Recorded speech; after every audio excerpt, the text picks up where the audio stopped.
Hi and welcome to the new video on Industrial Instrumentation and Automation. നമ്മൾ ഇതുവരെ different types of ആക്ച്വേറ്റേഴ്സും കാര്യങ്ങളും ഒക്കെ പറഞ്ഞിട്ടുണ്ടായിരുന്നു. So in this video I will be discussing about shape memory alloys. So shape memory alloy എന്ന് പറഞ്ഞിട്ടുള്ള ഒരു term നമ്മൾ automation ഇൻഡസ്ട്രിയിൽ അല്ലെങ്കിൽ ഇൻഡസ്ട്രിയൽ പ്രോസസ്സുകളിൽ ഒരുപാട് ഇപ്പോൾ യൂസ് ചെയ്തുകൊണ്ടിരിക്കുന്ന കേട്ടുകൊണ്ടിരിക്കുന്ന ഇൻഡസ്ട്രിയിൽ മാത്രമല്ല ഒരുവിധം അപ്ലിക്കേഷൻസിലും ഇത് വന്നുകൊണ്ടിരിക്കുന്ന ഒരു സാധനമാണ്. അപ്പോൾ എന്താണ് ഈ ഷേപ്പ് മെമ്മറി അലോയ്, എന്തുകൊണ്ടാണ് അത് ഇവിടെ പറയുന്നത് എന്നുള്ളത് നമുക്ക് നോക്കാം. സോ ആക്ച്വേറ്റേഴ്സ് പല ടൈപ്പ് പറഞ്ഞു. അപ്പോൾ അതിൽ തന്നെ ഈ ഡിമാൻഡൊക്കെ കൂടുന്നതിനനുസരിച്ച് ഓരോ ഇതിനനുസരിച്ച് പുതിയ പുതിയ ഇൻവെൻഷൻസും കാര്യങ്ങളൊക്കെ വന്നുകൊണ്ടിരിക്കുന്നതിൽ വന്നിട്ടുള്ളൊരു സംഭവമാണ് ഷേപ്പ് മെമ്മറി അലോയ് എന്ന് പറയുന്നത്. ഇത് നമുക്കൊരു ആക്ച്വേറ്റർ ആയിട്ട് യൂസ് ചെയ്യാനും കൂടി പറ്റും. അപ്പോൾ അതുകൊണ്ടാണ് ആ ഒരു കോണ്ടെക്സ്റ്റിലാണ് നമ്മളിവിടെ ഈ ഒരു എന്താ പറയുക സബ്ജക്റ്റിൽ ഈ ഒരു മോഡ്യൂളിൽ അത് ഇൻക്ലൂഡ് ചെയ്തിട്ടുള്ള ഷേപ്പ് മെമ്മറി അലോയ്. ആ പേരിൽ നിന്ന് തന്നെ നമുക്ക് മനസ്സിലാക്കാം it is some kind of alloy which has a memory of its shape. ഇപ്പോൾ ഷേപ്പ് ഓർത്ത് വയ്ക്കാൻ കഴിവുള്ള അലോയ്സ് അതാണ് ഇവിടെ നമ്മൾ യൂട്ടിലൈസ് ചെയ്യുന്നത്. അതെങ്ങനെ ആക്ച്വേറ്ററായിട്ട് വർക്ക് ചെയ്യിപ്പിക്കാം അല്ലെങ്കിൽ അതിനുവേണ്ടി യൂസ് ചെയ്യാം എന്നുള്ളതാണ് ഡിസ്കസ് ചെയ്യുന്നത്. സോ അതിന് ആദ്യം എന്താണ് ഷേപ്പ് മെമ്മറി അലോയ്, എങ്ങനെയാണ് ഈ മെമ്മറി, എന്താണ് memory, how it is retaining this memory, അതൊക്കെയാണ് നമുക്കിവിടെ ഡിസ്കസ് ചെയ്യേണ്ട കാര്യങ്ങൾ. Okay. So shape memory alloys. It is certain classes of metallic alloys which have a special ability to memorize their shape at a high temperature and recover large deformation imparted at a low temperature on thermal activation. Okay. So ഇതാണ് അതിൻ്റെ definition ആയിട്ട് നമുക്ക് പറയുന്നത്. പ്രത്യേകിച്ച് വലിയ കാര്യങ്ങളൊന്നുമില്ല. അതായത് high ടെമ്പറേച്ചറിൽ ഇതിന് ഓർമ്മ വരും.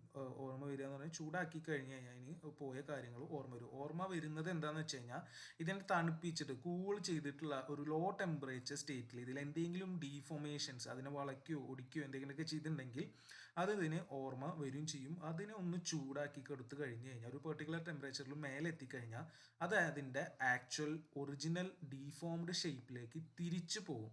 ഓട്ടോമാറ്റിക്കായിട്ട് തിരിച്ചു പോകും ഓൺ ഹീറ്റിംഗ്. ഈ ഒരു ഇതിനെ പറയുന്നതാണ് എന്താ ഷേപ്പ് മെമ്മറി എന്താ മെമ്മറി എന്ന്. അപ്പോൾ ഈ മെമ്മറിയാണ് ഇവിടെ നമ്മൾ യൂട്ടിലൈസ് ചെയ്യുന്നത്. ഒരു പെർട്ടിക്കുലർ ടൈപ്പ് ഓഫ് അലോയ്സ് ആണ് ഇത് കാണിക്കുന്നത്. കൂൾ ചെയ്ത് ഒരു പെർട്ടിക്കുലർ ടെമ്പറേച്ചറിൽ വളരെ ലോ ടെമ്പറേച്ചറിലേക്ക് കൊണ്ടുവന്നു കഴിഞ്ഞാൽ കൂൾ ചെയ്ത് ആ ഒരു സ്റ്റേറ്റിലോട്ട് എത്തും. ആ സ്റ്റേറ്റിൽ നമ്മൾ ഡീഫോമേഷൻ ചെയ്ത് കഴിഞ്ഞാൽ അത് അവിടെ നിൽക്കും. അതേപോലെ ഡീഫോം ചെയ്ത് കഴിഞ്ഞാൽ അടിച്ച് പരത്താണെങ്കിൽ അതേപോലെ, അല്ലെങ്കിൽ വലിച്ച് നീട്ടുകയാണെങ്കിൽ അതേപോലെ അത് അവിടെ നിൽക്കും. പക്ഷേ ഇഫ് യു ഹീറ്റ് ഇറ്റ്, ഒന്ന് ചൂടായാൽ അതിന് നല്ല ഓർമ്മശക്തി തിരിച്ചു കിട്ടും. പഴയ ഷേപ്പിലോട്ട് അത് ഓട്ടോമാറ്റിക്കലി തിരിച്ചു. അപ്പോൾ ഇതാണ് ഇതിൽ നടക്കുന്നത്. ഇതാണ് ഷേപ്പ് മെമ്മറി അലോയ് എന്ന് പറയുന്നത്. സോ കൂളിംഗ് ടൈമിൽ നിങ്ങൾക്ക് എന്ത് വേണമെങ്കിലും അതിൽ ചെയ്യാം. പക്ഷെ അതൊന്ന് ഹീറ്റായാൽ അത് തിരിച്ച് അതിൻ്റെ ഒറിജിനൽ സ്റ്റേറ്റിലോട്ട് ഓർത്തെടുത്ത് പോകും. Okay. So the recovery of strain imparted to the material at a lower temperature as a result of heating is called the shape memory effect. ഈ ഒരു എഫക്റ്റിനെ പറയുന്നത് ഷേപ്പ് മെമ്മറി എഫക്റ്റ് എന്നാണ്. ഷേപ്പ് മെമ്മറി എഫക്റ്റിൻ്റെ ബേസിസിലാണ് ഇതിൻ്റെ വർക്കിംഗ് വരുന്നത്. Shape memory effect എന്ന് പറഞ്ഞാൽ പ്രത്യേകിച്ച് ഒന്നുമില്ല.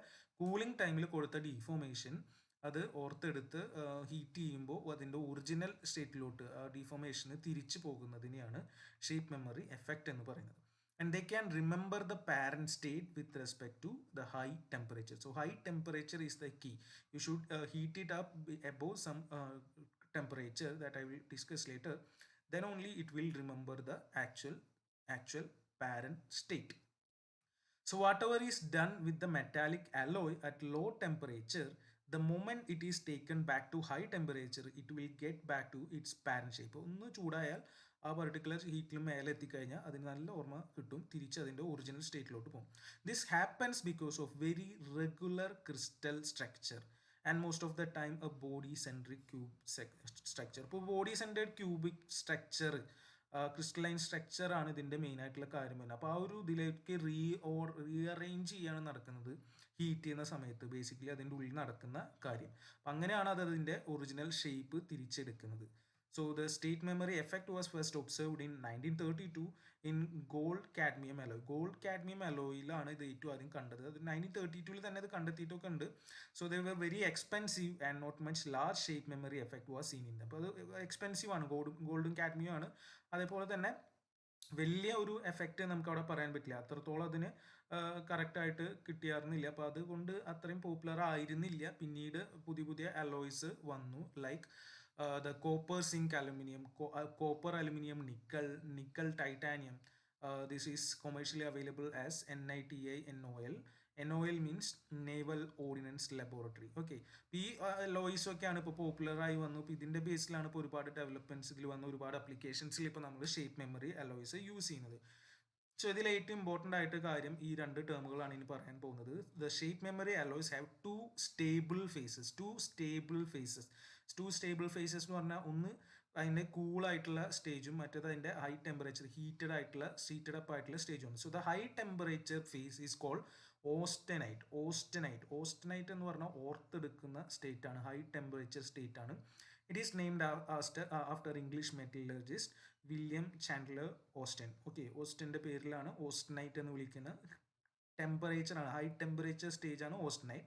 And a low temperature phase call the martensite എന്ന് പറഞ്ഞാൽ ലോ ടെമ്പറേച്ചർ. അത് ഒരു ജർമ്മൻ മെറ്റലോഗ്രാഫറിന്റെ പേരിൽ അഡോൾഫ് മാർട്ടൻസിന്റെ പേരിലിട്ടുള്ളതാണ് മാർട്ടൻസൈറ്റ്.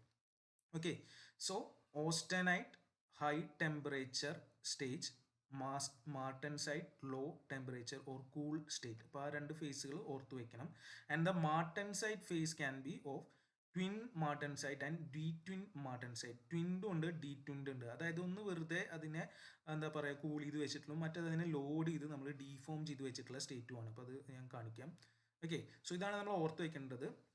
ഹൈ ടെമ്പറേച്ചർ ഓസ്റ്റനൈറ്റ് ആണ്, ഓസ്റ്റനൈറ്റിലാണ് അതിന് മെമ്മറി, റിമെമ്പറൻസ്, ഓർമ്മ വരുന്നത്. ലോ ടെമ്പറേച്ചറിൽ അതിനെ ഡിഫോം ചെയ്യാൻ പറ്റുന്നത്. Okay, and a phase transformation which occurs between these two phases upon heating or cooling is the basis for the unique properties of state memory alloys. So ഈ state memory അലോയ്സിന്റെ unique പ്രോപ്പർട്ടിക്ക് കാരണം ഈ phase transformation ആണ്. അതിനുള്ള main ആയിട്ടുള്ള കാര്യം അതിന്റെ crystalline body centric cubic structure ആണ്, ഞാൻ ഓൾറെഡി പറഞ്ഞു.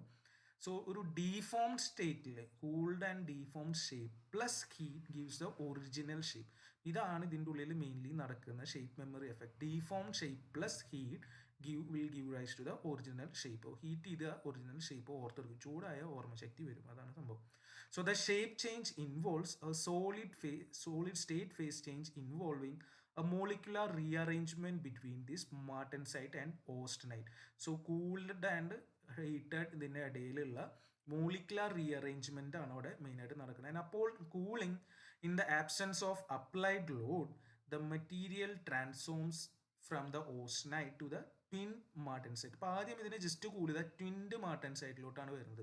അപ്പോൾ ട്വിൻഡ് എന്ന് പറഞ്ഞാൽ ജസ്റ്റ് കൂൾഡ് ആണ്. Okay, non observable macroscopic changes ആണ് അതിൻ്റെ ഉള്ളിൽ നടക്കുന്നത്. അത് നമുക്ക് കാണാൻ പറ്റും, പ്രത്യേകിച്ച് കണ്ടു കഴിഞ്ഞാൽ പ്രത്യേകിച്ച് വ്യത്യാസം ഉണ്ടാവില്ല. അപ്പോൾ അതാണ് ട്വിൻഡ്, അതായത് ഓസ്റ്റനൈറ്റും ട്വിൻഡ് മാർട്ടൻസൈറ്റും കണ്ടാൽ വ്യത്യാസം ഉണ്ടാവില്ല, കാരണം ജസ്റ്റ് ഈ കൂൾ ചെയ്തെന്ന് മാത്രമേ ഉള്ളൂ. ഇനി ഈ കൂൾ ചെയ്ത് കിടക്കുന്നതിൽ if a mechanical load is applied to the material in twinned martensite phase at this particular low temperature it is possible to detwin the martensite. So detwinned martensite ലോട്ട് മാറി, അത് അതിന് ഡീഫോമേഷൻ നമ്മൾ കൊടുക്കുകയാണ് അവിടെ ചെയ്യുന്നത്. ആദ്യം കൂൾ ചെയ്തു, അതിനെ ട്വിൻഡ് മാർട്ടൻസൈറ്റ് എന്ന് പറയും, വെറും കൂൾഡ്. ഇനി അതിന് ഡീഫോമേഷൻ, ഒരു ലോഡ് അപ്ലൈ ചെയ്ത് കഴിഞ്ഞാൽ അതിനെ ഡീട്വിൻഡ് മാർട്ടൻസൈറ്റ് എന്നാണ് പറയുന്നത്. Okay, and upon releasing of the load the material remains deform. അപ്പോൾ നമ്മളതിനെ അടിച്ച് പരത്തുക അല്ലെങ്കിൽ വലിച്ച് നീട്ടുകയാണ് ചെയ്തിട്ടുള്ളത് ഈ കൂളിംഗ് ടൈമിലെങ്കിൽ അത് ആ ഷേപ്പിൽ അതേപോലെ അവിടെ കെടുക്കും ഇപ്പോൾ കൂൾഡ് ആയിട്ടുള്ള പൊസിഷനിൽ. Now subsequent heating of the material to a temperature above the austenite finish temperature, AF എന്ന് പറഞ്ഞ ഓസ്റ്റനൈറ്റ് ഫിനിഷ് ടെമ്പറേച്ചറിലേക്ക് നമ്മളിപ്പോൾ ഈ കെടുക്കുന്ന ഡീട്വിൻഡ് ലോഡഡ് ഡിഫോംഡ് സ്റ്റേറ്റിനെ ചൂടാക്കി AF എന്നുള്ള ടെമ്പറേച്ചറിൽ മേലെ. It will result in a reverse phase transformation from this particular detwinned martensite to direct to the ഓസ്റ്റനൈറ്റിലോട്ട് തിരിച്ചു വരും. അതായത് അതിൻ്റെ ഒറിജിനൽ ഷേപ്പ് അത് ഓർത്തു and will lead to complete shape recovery or complete memory and complete shape recovery. അതാണ് അവിടെ സംഭവിക്കുന്നത്. സോ ഇതിൽ ഇത്രയേ ഉള്ളൂ. ട്വിൻഡ് മാർട്ടൻസൈറ്റിലോട്ട് നമ്മളൊരു ഓസ്റ്റനൈറ്റിൽ നിന്ന് നന്നായി കൂൾ ചെയ്തു, അപ്പോൾ അത് പ്രത്യേകിച്ച് കാണത്തക്ക വ്യത്യാസങ്ങളൊന്നുമില്ല. ട്വിൻഡ് മാർട്ടൻസൈറ്റിലെത്തി. ട്വിൻഡ് മാർട്ടൻസൈറ്റിൽ നമ്മൾ അതിനെ ഒന്ന് ലോഡ് ചെയ്തു, അതിൻ്റെ ഷേപ്പ് മാറ്റി. ഇനി അത് AF എന്നുള്ള ടെമ്പറേച്ചറിലും ഓസ്റ്റനൈറ്റ് ഫിനിഷ് ടെമ്പറേച്ചറിലും മേലെ ഹീറ്റ് ചെയ്തപ്പോൾ ഒറിജിനൽ അതിൻ്റെ ഷേപ്പിലോട്ട് തിരിച്ചു പോയി. So this material is a light weight solid state alternative to conventional actuators such as hydraulic, pneumatic and motor based systems. ഇപ്പോൾ ഇത്രയും കോംപ്ലക്സിറ്റി ഉള്ള പല ആക്ച്വേറ്റേഴ്സ് ആണ് നമ്മൾ ഓൾറെഡി ഡിസ്കസ് ചെയ്ത്, hydraulic, pneumatic and motor base. ഇതിൻ്റെ ഒന്നും ആവശ്യം വരില്ല ഇങ്ങനത്തെ ഒരു പ്രോപ്പർട്ടി വരാൻ. ജസ്റ്റ് ഹീറ്റ് ചെയ്താൽ മാത്രം മതി. അതേപോലെ അപ്പോൾ ഹീറ്റിംഗ് കൂളിംഗ് ആ ഒരു എഫക്റ്റിൻ്റെ ബേസിൽ നമുക്ക് അതിൻ്റെ മൂവ്മെൻ്റ് ആണല്ലോ വരുന്നത്. അപ്പോൾ അത് എങ്ങനെയാണെന്നുള്ളതൊരു എക്സാമ്പിൾ കാണുമ്പോൾ മനസ്സിലാവും. അപ്പോൾ അത് വെച്ചിട്ട് നമുക്ക് ഇതിനെ വർക്ക് ചെയ്യിപ്പിക്കാൻ പറ്റും. സോ അതിൻ്റെ എക്സാമ്പിളാണ് ഇവിടെ കാണിക്കുന്നത്. ഇപ്പോൾ ഇതാണ് അതിൻ്റെ ഓസ്റ്റനൈറ്റ് സ്റ്റേറ്റ്. ടെമ്പറേച്ചർ ലെവലാണ് ഇവിടെ y ആക്സിസിൽ കാണിക്കുന്നത്, എക്സ് ആക്സിൽ നമ്മൾ അതിന് ലോഡ് ചെയ്യുന്നതാണ് കാണിക്കുന്നത്. ഓക്കെ, ഇപ്പോൾ ഇത് നമുക്കിവിടെ ഒരു മെറ്റീരിയലും അതിന് വേണ്ടിയിട്ട് കാണിച്ചിട്ടുണ്ട്. ഇപ്പോൾ ഇങ്ങനെ ഇതായിട്ട് നിൽക്കുന്നതിന് മുന്നേ അടിച്ച് പരത്തുകയാണ് ചെയ്യുന്നത്. അത് കൂൾഡ് ടെമ്പറേച്ചറിലാണ് കാണിക്കുന്നത്. അപ്പോൾ ഇവിടെ നോക്കാം, ഓസ്റ്റനൈറ്റിൽ ഇങ്ങനെ ഇതാണ് അതിൻ്റെ ക്രിസ്റ്റലൈൻ സ്ട്രക്ചർ എന്ന രീതിയിൽ കാണിച്ചാണ്. ഇവിടെ നിൽക്കുകയാണ്. അപ്പോൾ അതിനെ നമ്മൾ കൂൾ ചെയ്യുമ്പോൾ അതിൻ്റെ ക്രിസ്റ്റലൈൻ സ്ട്രക്ചറിൽ ചെറിയ മാറ്റങ്ങൾ സംഭവിക്കാം. ഇതിനെയാണ് നമ്മൾ ട്വിൻഡ് മാർട്ടൻസൈറ്റ് എന്ന് പറയുന്നത്. അവിടെ നിന്ന് നമ്മൾ അതിനെ ലോഡ് ചെയ്തു, അതായത് ഈ കാണിക്കുന്ന അടിച്ച് പരത്തി. അപ്പോൾ അതിൻ്റെ ഷേപ്പ് മാറി. അപ്പോൾ അതൊരു ഡീഫോംഡ് അല്ലെങ്കിൽ ട്വിൻഡ് മാർട്ടൻസൈറ്റിലോട്ട് മാറി. ഇനി അതിൽ നമ്മൾ ഹീറ്റ് ചെയ്യാൻ പോകുന്നത്. ഈ അടിച്ച് പരത്തി ഇങ്ങനെ ആക്കിയതിന് ശേഷം ഇതിൽ എന്ത് കൊടുക്കുന്നു, ഹീറ്റ് അപ്ലൈ ചെയ്യുമ്പോൾ അതെന്താ തിരിച്ച് അത് റീഫോം ചെയ്ത് തിരിച്ച് അതിൻ്റെ ഓസ്റ്റനൈറ്റ് സ്റ്റേറ്റിലോട്ട് പോകും. ഇത്രയാണ് അതിൽ കാര്യങ്ങളുള്ളൂ. ഓസ്റ്റനൈറ്റ് കൂൾ ചെയ്ത ട്വിൻഡിലേക്ക് വരും, ലോഡ് ചെയ്ത ട്വിൻഡ് മാർട്ടൻസൈറ്റിലേക്ക് എത്തും. അവിടെ നിന്ന് ഹീറ്റ് ചെയ്താൽ തിരിച്ചത് അതിൻ്റെ ഒറിജിനൽ ഷേപ്പിലേക്ക് പോകും. അപ്പോൾ അതിനുള്ളൊരു എക്സാമ്പിളൂടെ കാണിച്ചു എന്ന് മാത്രമേ ഉള്ളൂ. സോ കറക്റ്റ് അതിൻ്റെ ഷേപ്പ് അത് ഹീറ്റ് ചെയ്തപ്പോൾ തിരിച്ച് റീറ്റെയിൻ ചെയ്തു. ഇതായത് ഒരു ഒറിജിനൽ ഷേപ്പുള്ള ഒരു സാധനത്തിന് ഒരു ഇടിച്ചു അല്ലെങ്കിൽ ഒരു കൂൾ ചെയ്തിട്ട് ഒറ്റ പഞ്ച് കൊടുത്തു കഴിഞ്ഞാൽ അതിൻ്റെ ഷേപ്പ് മാറി. ഓക്കെ, ഒന്ന് ചൂടായി കഴിഞ്ഞാൽ ആൾ നല്ല ഓർമ്മ ഉണ്ട്, തിരിച്ച് അത് അതേപോലെ തിരിച്ച് ഒറിജിനൽ ഇതിലേക്ക് വന്നു. അതായത് deform shape plus heat it will come back to the original shape. അപ്പോൾ അതാണ് ഒരു എക്സാമ്പിളാണ്. ഇത് നമ്മളുടെ പേപ്പർ ക്ലിപ്പാണ് കാണുന്നത്. അപ്പോൾ അതിനെ എന്താ പറയുക, വലിച്ച് വളർത്തിയെടുത്ത് ഒരു വെള്ളത്തിലേക്ക് ഇരുന്നാണ് കാണുന്നത്. അപ്പോൾ അത് ഹീറ്റാണ് അവിടെ നടക്കുന്നത്, ഹീറ്റിംഗ് ആണ് നടക്കുന്നത്. അപ്പോൾ നോക്കുക, അപ്പോൾ ഇങ്ങനത്തെ ഒരു ഇതിലുള്ള അതിൻ്റെ ഹോട്ട് വാട്ടറിലോട്ട് ഇപ്പോൾ പെട്ടെന്ന് അതിൻ്റെ ഷേപ്പ് തിരിച്ച് അത് റിട്ടേൺ ചെയ്തു വേറെ പെട്ടെന്ന്. ഇപ്പോൾ എത്രയും പെട്ടെന്നാണെന്നുള്ളവിടെ ടൈം കൂടിയും കാണാൻ വേണ്ട. ഷേപ്പ് ഇട്ടു, ഓക്കെ, തിരിച്ചു വന്നു. അപ്പോൾ ഇതാണ് ഇവിടെ സംഭവിക്കുന്നത്. ഒറിജിനൽ ഷേപ്പ് അത് റീറ്റെയിൻ ചെയ്യും ഓൺ ഹീറ്റിംഗ്. ഇപ്പോൾ ഒറിജിനൽ ഇതായിരുന്നു അതിൻ്റെ ഷേപ്പ്, അതാകെ വളച്ച് ചുരിച്ചിട്ടാണ് അതിൽ ഇടുന്നത്. പക്ഷെ അത് ഹീറ്റ് കാരണം അത് അതിൻ്റെ ഒറിജിനൽ തിരിച്ചിട്ടുള്ള അതിൻ്റെ എവിടേക്കാ ഓസ്റ്റനൈറ്റിലോട്ട് തിരിച്ചു പോകുന്നു. മാർട്ടൻസൈറ്റിലാണെങ്കിൽ നമ്മൾ ട്വിൻഡ് മാർട്ടനിലാണ് നമ്മൾ അവിടെ ഇടുന്നത്. പക്ഷെ അത് ഹീറ്റ് ആകുമ്പോൾ അതിൻ്റെ ഓസ്റ്റനൈറ്റിലോട്ട് തിരിച്ചെത്തുന്നു. ഓക്കെ, ഇത് അതിൻ്റെ അപ്ലിക്കേഷൻ. ഇപ്പോൾ നമുക്ക് രണ്ട് ട്യൂബുകളുടെ ഡയറക്റ്റ് ഇങ്ങനെ കണക്ട് ചെയ്യാൻ പറ്റില്ല. അപ്പോൾ അതിന് നമുക്ക് ഇതിനൊരു കവർ ഇട്ടിട്ട് കണക്ട് ചെയ്യാൻ പറ്റും. അപ്പോൾ അതിൻ്റെ ആക്ച്വൽ ഷേപ്പിൽ അതിനൊന്ന് വലിച്ച് നീട്ടി കൂളിൽ എന്നിട്ട് അത് കണക്ട് ചെയ്തു, എന്നിട്ടൊന്ന് ഹീറ്റ് ചെയ്ത് എന്താ അതിൻ്റെ ഒറിജിനൽ ഷേപ്പിലോട്ട് വരും, അതവിടെ ലോക്കാവും. അതാണ് നടക്കുന്നത്. സിമ്പിളായിട്ട് നമുക്ക് അതിൻ്റെ ഒരു ആപ്ലിക്കേഷനായിട്ട് പറഞ്ഞാൽ ആക്ച്വേറ്റർ ആയിട്ടുള്ള ആപ്ലിക്കേഷൻ അല്ല, ഇത് വേറൊരു ആപ്ലിക്കേഷൻ കാണിച്ചെന്ന് മാത്രമേ ഉള്ളൂ. എന്നാലും അതിൽ നടക്കുന്ന കാര്യം അവിടെ പറഞ്ഞു എന്ന് മാത്രം. Okay, so the SMA or shape memory alloy remembers the shape when it has austenitic structure. Austenite stage-ലാണ് അത് ഓർത്തെടുക്കുന്നത്. Okay, heated. So if we need SMA to remember and regain or recover certain shape, the shape should be found when the structure is in austenite. Austenite-ലാണ് നമ്മൾ structure ഉണ്ടാക്കുന്നത് എന്ന് പറഞ്ഞത്. Then when the undeformed martensite phase is same size and shape as the cubic austenite phase on a macroscopic scale. So no change in size or shape is visible in shape memory alloy until the martensite is formed. And the high temperature causes the atoms to arrange themselves into the most compact and regular pattern possible, resulting in a rigid cubic arrangement, that is back to the austenite phase. ഇങ്ങനെയാണ് അതിനെ retain ചെയ്യുന്നത്, rearrangement നടന്നിട്ടാണ്. So they can be formed into various shapes like bars, wires, plates and rings, thus serving various functions. Okay, then the applications ആണ് നമുക്ക് പറയാം. ഒരുപാട് applications പറയാം, ഒന്ന് രണ്ട് സ്പെസിഫിക് ആയിട്ട് കാണിക്കുന്നതിന് മുന്നേ ജനറൽ ആയിട്ടുള്ള കേസുകൾ പറയാം. First is automotive application. So shape memory alloys have been exploited by the automotive industry from the near end of 20th century, and commercially available NITA SMAs are generally used as actuators since their operational temperature lies within the environmental temperatures of a vehicle. ഒരു വെഹിക്കിളിൻ്റെ normal environmental ടെമ്പറേച്ചറിൽ റേഞ്ചിലേക്ക് എടുക്കുന്നതുകൊണ്ട് NITA SMAs commonly use ചെയ്യുന്നത്. And the simple and compact nature of SMA actuators reduce the scale, weight and cost of automatic components significantly and exhibit increased performance compared to conventional actuators. And SMA actuators are used as side mirror actuators, automatic pedestrian protection system, tumble flaps, ഇതിനൊക്കെയാണ് use ചെയ്യുന്നത്. Okay, now aerospace application. So high dynamic loads and geometric constraints of aeroscopic application greatly benefit from the unique properties of our SMAs. And the first successful application of SMA in the aerospace industry was the incorporation of SMA to the hydraulic lines of F-14 fighter jets in 1970s. Okay, and after this success, SMAs have been utilized as actuators, sealers, vibration dampers, manipulators, and pathfinding applications. ഒരുപാട് applications aerospace use ചെയ്യുന്നുണ്ട്. And Boeing has used SMA actuators used in jet engines to reduce the takeoff noise and increase the flight efficiency at the same time. And researchers have also dipped into novel applications of SMA such as system level optimization, adaptive wings, rotor control, and telescopic wing system. ഇതിലൊക്കെ heating എഫക്റ്റിൽ അതിൻ്റെ memory remember ചെയ്യുന്ന ആപ്ലിക്കേഷനാണ് use ചെയ്യുന്നത്. Then coming to robotic അപ്ലിക്കേഷനിലാണ് ഒരുപാട് വരുന്നത്. നമുക്ക് ഇൻഡസ്ട്രിയിലെ കേസിൽ ഇൻഡസ്ട്രിയൽ റോബോട്ട്സിലൊക്കെയാണ് അപ്ലിക്കേഷൻസ് വരുന്നത്. So SMAs are generally used as actuators and artificial muscles in robotic application. Actuators ആയിട്ടും artificial muscles ആയിട്ടും യൂസ് ചെയ്യുന്നുണ്ട്. For example, a binary actuator design is used to actuate the fingers on a prosthetic hand. And this application provides a near real-like response that is much better than conventional push-pull type and spring type actuators. And much like robotic hands, SMAs have also been utilized as actuators in many other robotic structures as walking, jumping, swimming, and flying robots. So ഇതിനൊക്കെ SMA നമുക്ക് utilise ചെയ്യും. And SMAs are also used as sensors in robotics. Robotic sensor ആയിട്ടും use ചെയ്യും. കാരണം ആ ഹീറ്റിൻ്റെ response അവിടെ വരുന്നുണ്ടല്ലോ, അപ്പോൾ അത് സെൻസർ ആയിട്ടും വേണമെങ്കിൽ യൂസ് ചെയ്യും. And the small dimensions of SMA sensors are utilized for sensing purposes at tight spaces or to identify microstructures. Then biomedical ഒരുപാട് അപ്ലിക്കേഷൻസ് ഇപ്പോൾ വന്നുകൊണ്ടിരിക്കുന്നുണ്ട്, ചെറിയ ലെവൽ തൊട്ട് ഹയർ ലെവൽ വരെ. So SMAs have gain increasing importance in biomedical application from the beginning it self.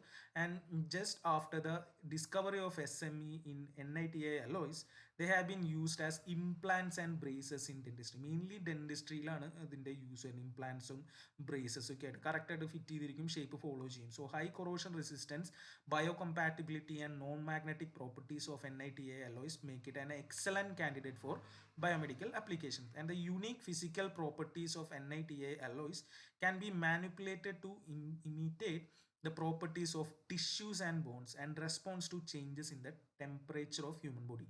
So temperature response ആണ് state memory. അപ്പോൾ അത് നമുക്ക് പ്രോപ്പറായിട്ട് യൂട്ടിലൈസ് ചെയ്യാം. And nitinol has been used for minimally invasive surgeries and orthopedic surgeries after the introduction of FDA approved MedTech surgical products. And SMAs are used in medical equipment and devices in many fields including orthopedics, neurology, cardiology, and in interventional radiology. And other medical applications include endodontics, stents, medical tweezers, sutures, anchors for attaching tendon to the bone, then aneurysm treatments, eyeglass frames, and guide wires.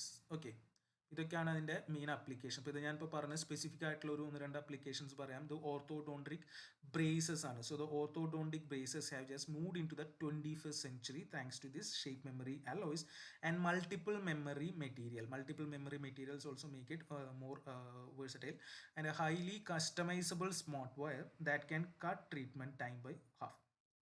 ഈ shape memory alloy വെച്ചിട്ടുള്ള smart wire എന്നുള്ള രീതിയിൽ നമുക്കിതിനെ പറയാം. അത് വെച്ചിട്ട് നമുക്കിവിടെ ഇതിന് ഒരുപാട് കട്ട് ഡൗൺ ചെയ്യാൻ പറ്റും നമ്മുടെ treatment wire. The wire is smart in that it learns and can be programmed to match the needs and strengths of individual teeth in patients, thereby cutting the treatment time by as much as 50%. അപ്പോൾ അതാണ് ഇവിടെ mainly നടക്കുന്നത്. Detail ആയിട്ട് ഞാൻ പറയുന്നില്ല.